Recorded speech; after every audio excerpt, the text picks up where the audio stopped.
Hello, fellow learners. Before I reveal the topic of the day to you, let's consider these three sentences. Okay? The first thing that you notice here, all three of them have the word twinkling. So let's mark it. Mystery, twinkling, twinkling, twinkling. Right?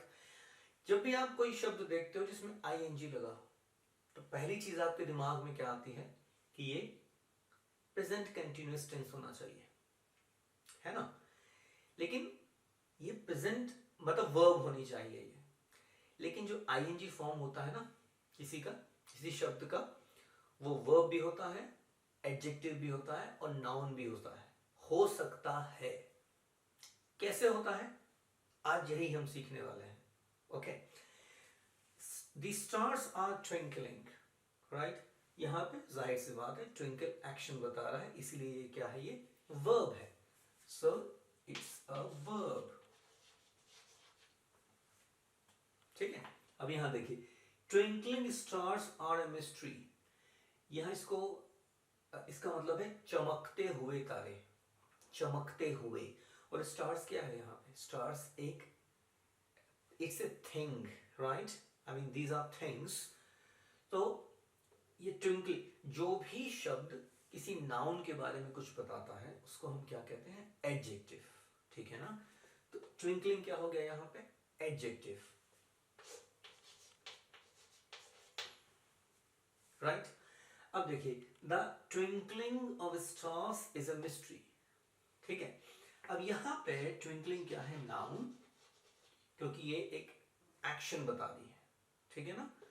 अब action यहां भी बता रही है, ठीक है ना। लेकिन आपको साफ दिख रहा है कि इसके पहले आर लगा है, हेल्पिंग वर्ब लगा है, इसीलिए मेन वर्ब हो गई, है ना।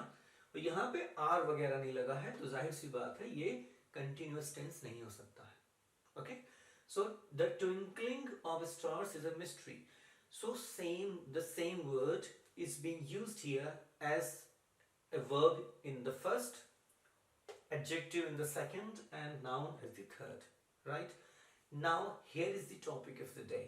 It is gerund and present participle. gerund क्या होता है, gerund होता है it's a verbal noun. verbal noun मतलब verb से बनी हुई noun, मतलब है तो verb लेकिन काम कैसा करती है, noun जैसा। here it is, we will have more examples, right? Present participle क्या होता है, it's called a verbal adjective.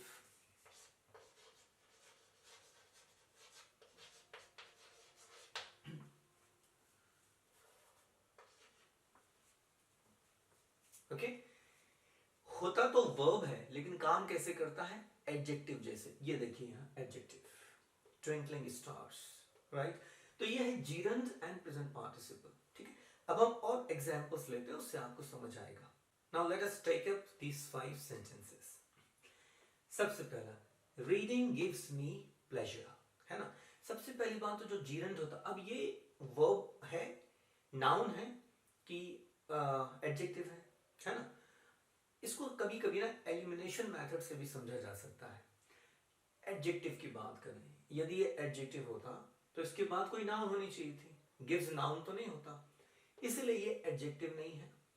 ठीक है, अब बचा वर्ब और नाउन। तो वर्ब भी नहीं है क्योंकि इसके पहले कोई हेल्पिंग वर्ब नहीं है, वर्ब बाद में आ रही है ना। तो ये वर्ब नहीं है तो बचा क्या, ये है नाउन। ठीक है ना। दूसरी बात, यानी ये जीरंड है, जीरंड, राइट। और जो जीरंड होता है ना उसको कभी कभी आप इन्फिनिटिव भी बना सकते हो। इन्फिनिटिव का मतलब होता है to plus base form of the verb, to plus base form, main form जो होता है।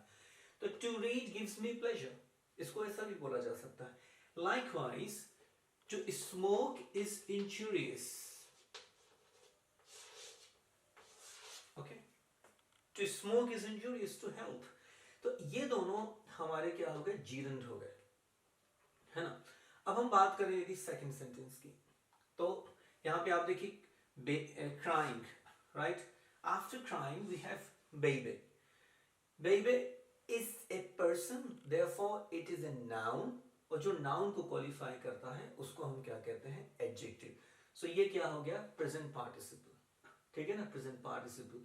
सो दिस इज एडजेक्टिव, हाँ, और and present participle. Now let's talk about the fourth one, है ना, ही told me about his losing the money, right. तो ये जो थोड़े से सेंटेंसेस होते हैं ये थोड़े कॉम्प्लेक्स होते हैं और इनके बारे में मैं बस इसके बाद बात करने वाला हूं, तो आपको थोड़ा और समझ आएगा।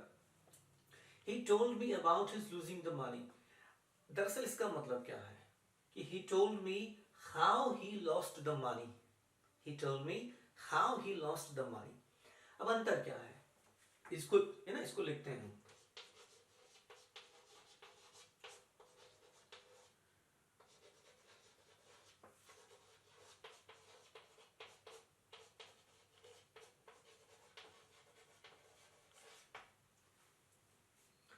ठीक है ना, ये भी बोल सकते हैं he told me where he lost his where he lost the money।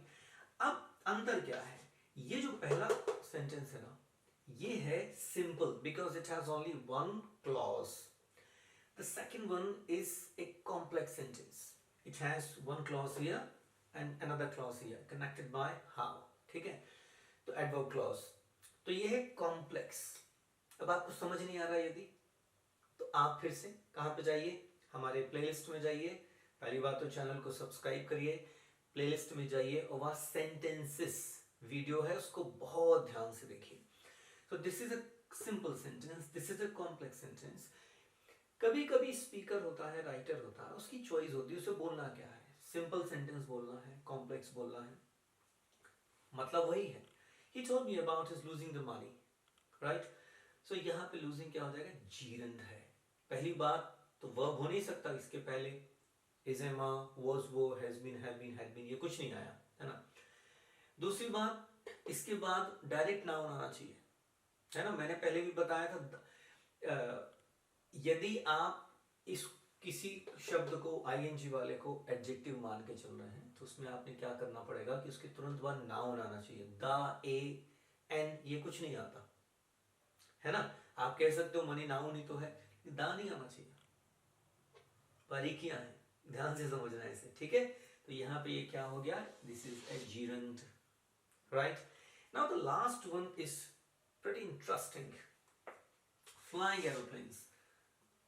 इसका दोनों मतलब, ये नाउन भी हो सकता है और एडजेक्टिव भी हो सकता है। अब देखिए फ्लाइंग को यदि हम लिखते हैं टू फ्लाई, मतलब जहाज को उड़ाना खतरनाक हो सकता है। To fly aeroplanes can be dangerous, right, this is one meaning. It also may mean flying aeroplanes, मतलब उड़ते हुए जहाज खतरनाक हो सकते हैं। याद है वो अमेरिका में हुआ था, है ना, अलकायदा ने 2 जहाज WTC में बढ़ा दिए थे, है ना, और वर्ल्ड ट्रेड सेंटर्स में।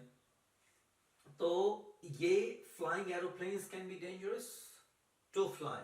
तो जब आप टू फ्लाई लगाएंगे तो ये जीरंड बनेगा। जब आप लगाएंगे फ्लाइंग एरोप्लेन्स, उड़ते हुए जहाज, तो वो क्या हो जाएगा, वो हो जाएगा प्रेजेंट पार्टिसिपल, ठीक है। दूसरी बात, ये जो है ये sentence as far as I remember it is by Noam Chomsky and इस ये डीप स्ट्रक्चर और सरफेस स्ट्रक्चर्स की बात जब वो समझा रहे थे शायद तब उन्होंने ये यूज किया था, शायद मुझे याद नहीं है, but this is not my sentence, okay. तो ये हो गया आपका, okay. Now let's consider compound gerund and compound nouns. Compound gerund, यह देखिए, having won and having published। Now what do you see here, we have ing, right, then third form of the verb, the same here, okay। This is called compound gerund, जहां पे आप क्या करते हैं, verb के साथ third form लगा देते हैं, है ना। तो ये एक प्रकार से परफेक्ट टेंस बन जाता है। परफेक्ट टेंस में होता है ना, हैव, हैज, हैड और उसका थर्ड फॉर्म लगता है, ठीक है। तो ये जीरंड हुआ और थर्ड फॉर्म। जबकि प्रेजेंट परफेक्ट, पास्ट परफेक्ट में क्या होता है, आईएनजी फॉर्म नहीं होता, has one, have one, had one, लेकिन यहाँ पे हैविंग, तो having gerund, so this is called compound gerund, right।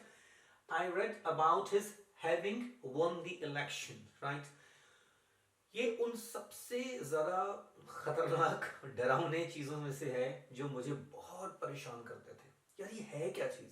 Having one, मतलब क्या है ये? जब इसकी गणित समझ आई ना कि ये वर्ब है, आईएनजी क्यों लगा दिया है, क्योंकि जीरंड है ये, तब दिमाग के ताले खुले, है ना। Gym heard of her having published a book, है ना। आप ये बोल सकते हैं कि ये भी तो कहा जा सकता था कि gym has heard that she has published a book, right. ये कौन सा हुआ? ये हुआ कंपाउंड सेंटेंस, है ना। ये क्या है? ये है सिंपल सेंटेंस, एक क्लॉज है। आपने यदि हमारा ये नहीं समझ आ रहा मैं क्या कह रहा हूँ सिंपल कंपाउंड, तो आप हमारा प्लेलिस्ट में जाइए और वहाँ पे सेंटेंसेस करके एक वीडियो है, उसको देखिए आप, ठीक है। अब आते हैं हम कंपाउंड नाउन्स में। कंपाउंड का मतलब आप जानते हो ना, कंपाउंड चीजों को मिला देना, है ना। राइटिंग टेबल, राइटिंग टेबल, अभी मैंने पहले ही बताया ना कि जो आईएनजी है वो वर्ब भी हो सकता है, एडजेक्टिव भी हो सकता है और नाउन भी हो सकता है। जब वो एडजेक्टिव बनता है तो क्या होता है? वो प्रेजेंट पार्टिसिपल, वहां पे होते हुए, करते हुए, चलते हुए, इस प्रकार की चीजें बनती है ना। तो जब आप लिखते हैं राइटिंग टेबल, तो उसका मतलब ये नहीं है कि लिखती हुई टेबल, है ना, लिखती हुई टेबल नहीं है। उसका मतलब क्या है? अ टेबल फॉर राइटिंग, ठीक है। फिर है वॉशिंग पाउडर, धोता हुआ पाउडर, धोता हुआ पाउडर नहीं, क्या है?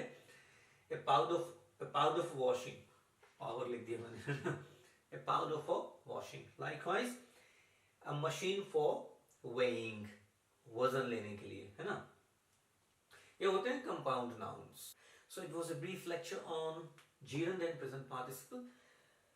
आपको बहुत सारी एक्सरसाइज जो है वो रेन एंड मार्टिन किताब में मिल जाएगी, है ना। आप वहाँ जाएं, थोड़ा सा उसका अभ्यास करें तो और मतलब बढ़िया आपका हो जाएगा present, gerund and present participle. और हमारे चैनल को सब्सक्राइब जरूर करें। Thank you.